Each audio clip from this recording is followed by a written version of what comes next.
Hello বন্ধুরা, কেমন আছো তোমরা? আজকে দেখাবো টিস্যু পেপার দিয়ে এই রকম ফুল কিভাবে তোমরা বানাবে। প্রথমেই আমি টিস্যু পেপার নিয়ে নিয়েছি 2 রকম কালারের। তোমরা চাইলে একরকম কালারের নিয়েও করতে পারো। তারপর যেভাবে আমি সাজালাম 4টে টিস্যু পেপারকে সেভাবে তোমরা সাজিয়ে নেবে। সাজানো হয়ে গেলে আমি যেভাবে ছোট ছোট করে ভাঁজ দিচ্ছি এভাবে ভাঁজ দিয়ে নিতে হবে। ভাঁজ দেওয়া হয়ে গেলে পুরো কাগজটার মিডিল করে একটা সুতো দিয়ে শক্ত করে বেঁধে দিতে হবে। এই বাঁধনটাই এখানে মেন। তারপর পেপারের ধারগুলোকে একটুখানি ডিজাইন করে কেটে দিতে হবে। ধারগুলো কাটা হয়ে যাওয়ার পর এরপর আমি যেভাবে টিস্যুগুলোকে একটার থেকে একটা আলাদা করে দিচ্ছি শুধুমাত্র সেই কাজটুকুই করে যেতে হবে একদম শেষ পর্যন্ত। এটা খুব ধৈর্য সহকারে করতে হবে, কারণ ছিঁড়ে যাওয়ার সম্ভাবনা অনেক বেশি থাকবে, টিস্যু খুব পাতলা হয়।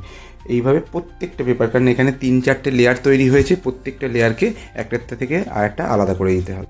দেখো আমার ফুলটা রেডি হয়ে গেছে। এরপর একটা সবুজ পেপার দিয়ে পেপার স্টিক রেডি করে ফুলের ডাঁটিটাকে তৈরি করে ফুলের পেছনে আঠা দিয়ে আটকে দিতে হবে। এইভাবে ফুল তৈরি করে বিভিন্ন রকম স্কুলের প্রজেক্ট কিংবা ঘর সাজানোর কাজে আমরা খুব সহজেই ব্যবহার করতে পারি। তো আজকের ভিডিও তোমরা কেমন লাগলো অবশ্যই কমেন্টে জানিও, ভালো লাগলে শেয়ার করে দিও।